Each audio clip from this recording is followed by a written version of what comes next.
What is going on, Twintendo Nation? Hope you're having an awesome day. Now today's Pokemon Sun and Moon video is something a bit different. It's something that actually other Poketubers have done before, so you may have seen this video title or a video like this before, but this is my Pokemon gym, and it's a Pokemon gym that I would design for Pokemon Sun and Moon. Now this was originally started by Mr Buddy. I have linked his original video in the description down below. I'll also have a link to it at the end of the video. Definitely do check it out after this video. It's really good, and he's an awesome Poketuber, so definitely do check him out. There's also been some other Poketubers who have done this video, such as BirdKeeperToby, Arizo, Pokemon Insider, and Spectre, Poketubers like that you've probably heard of. So I just thought I might as well add my name to this list. I definitely do like the idea of this, and I've been kind of wanting to make this for a while. So hopefully you do enjoy this video. Also guys, if you have a Pokemon gym in mind for yourself, let me know in the comments below, or better yet, make a video of it. Definitely love to see it. So if you do in fact make a video of it, definitely do tag me on Twitter or something, send me the link, and I'll definitely give it a shout out.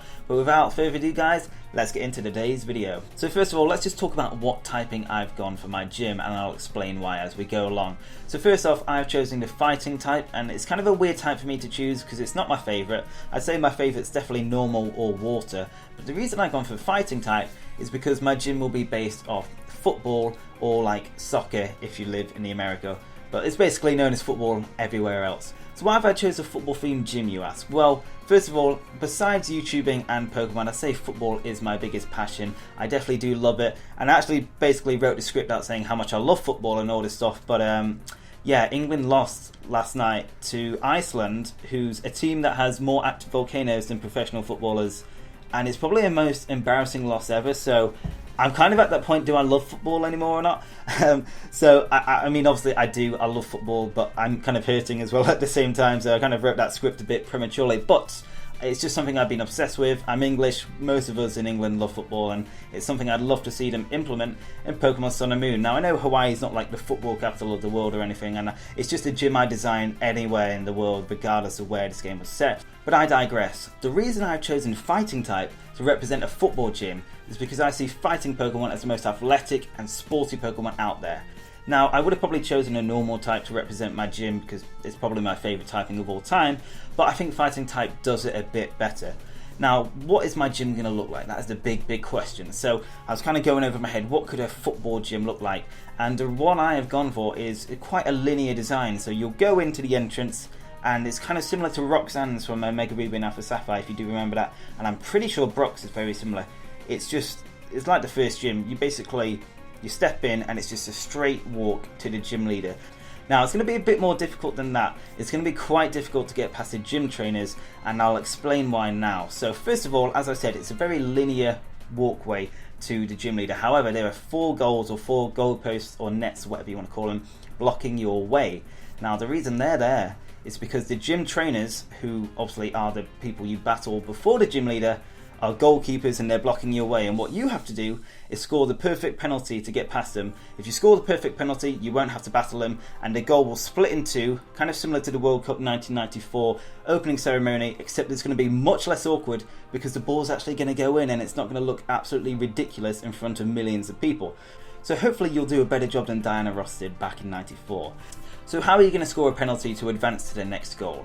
So first of all, there is going to be a football in front of you, and there's going to be the gym trainer inside the goal acting as a goalkeeper. Now they're going to move from left to right trying to block you, and obviously all you have to do is time it right to score past them. So if they're going left, all you have to do is shoot right and you'll score past them, something like that, something simple. Now it's going to get a bit more difficult to score past them as it goes on. So there are 4 nets, as I said, and all you have to do is place it past them. However, each gym trainer, or goalkeeper in this sense, will be moving a bit faster, so they'll go left to right a bit quicker, and the last trainer will be quite difficult to score against. You've got to get perfect timing.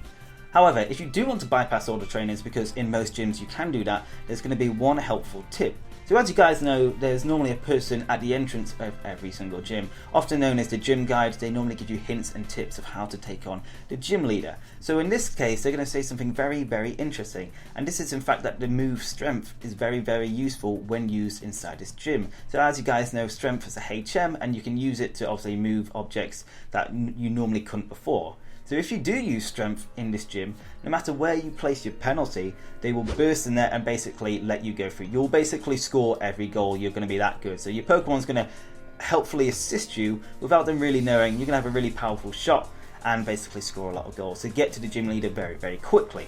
So if you do want to bypass all the trainers, you do have that option.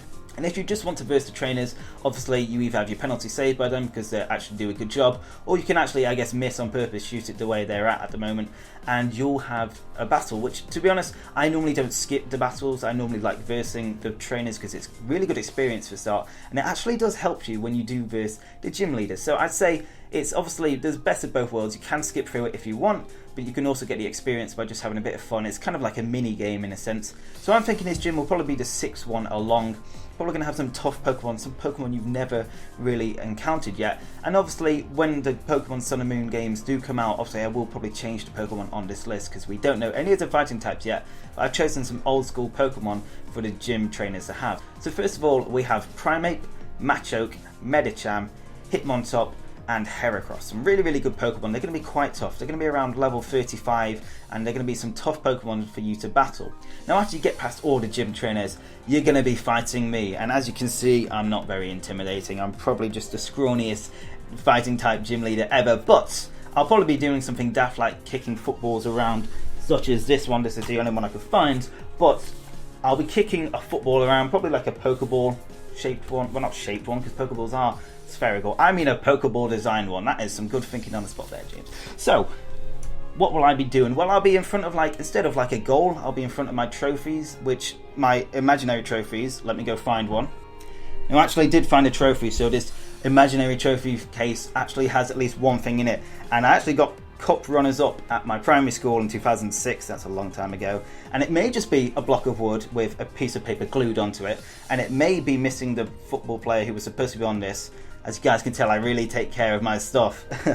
But it does have like a signature as well from the Sheffield United manager at the time. So I do have a football trophy I can put in that case. I'll have a nice little wooden block, which you'll probably be thinking this guy is an absolute loser. And you'd be correct. So you're probably wondering, what does this loser of a gym leader actually have up his sleeve? Well, I'll actually have some good Pokemon, and I'll hopefully get revenge for you calling me a loser. Yeah, so I'll have a Poliwrath, which is a good start, to be honest. I won't say no to that. Pretty decent Pokemon. I'll then have a Breloom, who's definitely one of the best fighting types out there in my opinion, in terms of design and just overall move sets. And for my final Pokemon, I'll have one of my favourites of all time, Lucario, the big hitter, and he's going to have some very good moves. Aura Sphere doesn't miss, Force Palm can paralyze, and I'm going to have a special move bred onto him, which I'll be giving away at the end of when you beat me. And this is Sky Uppercut. I'm going to make it a new TM. Now, Sky Uppercut is a move that does 85 damage. It's a very good move at this stage in the game, and it can also hit Pokemon that are using Fly, Sky Drop, and Bounce. So when they're up in the air, you can use this move and hit them and get some good damage on them. So a lot of my Pokemon are going to have that. Breloom can learn that. I don't think Poliwrath can, sadly, but Lucario definitely can if you do breed it on. And some of the other Pokemon before that the gym trainers will have the move Sky Uppercut. So it's definitely a good move. One of my favourites, in fact, when it was introduced in Generation 3, and I still use it to this day on my Blaziken. So that is going to be the move I'm giving out. You'll also get, obviously, a badge for beating me. I mean, I think a lot of people are going to enjoy getting this badge. It's probably a really crappy design, but it's just going to be a Pokeball / football design. Very simple. As you guys can see, I put a lot of effort into this thing, clearly. But yeah, that's going to be the badge. I know it's a really crap mock-up, but just imagine something a bit better. More like Game Freak had designed it. So that is the badge. Now, I know it's not the best badge in the world, but who really looks at their badges after gaining one? Now, the only time I actually did this was polishing gym badges in Diamond, Pearl and Platinum. That was actually addictively fun, regardless of how stupid that was. But if they do bring that feature back, then you can look at my crappy badge as much as you want. But guys, that is pretty much it for my Pokemon gym. Hopefully you did enjoy this video. It's just a bit of a fun, I'd say silly video, but it's also something I really enjoyed making. So as I said, if you have any gyms in mind, definitely let me know in the comments, or better yet, make a video and send it me on Twitter. But anyway, if you did enjoy this video, I'd really appreciate a like. Definitely do that. And if you want to see more videos like this in the future, definitely let me know in the comments. And if you're new to the Twintendo Nation and you want to stay up to date with everything Pokemon Sun and Moon and Pokemon Go and pretty much any Pokemon related stuff, you're in the right place. So definitely hit the subscribe button and join the Twintendo Nation today. But that's it for today's video, guys. I really hope you enjoyed it, and I will see you on the next one. Peace!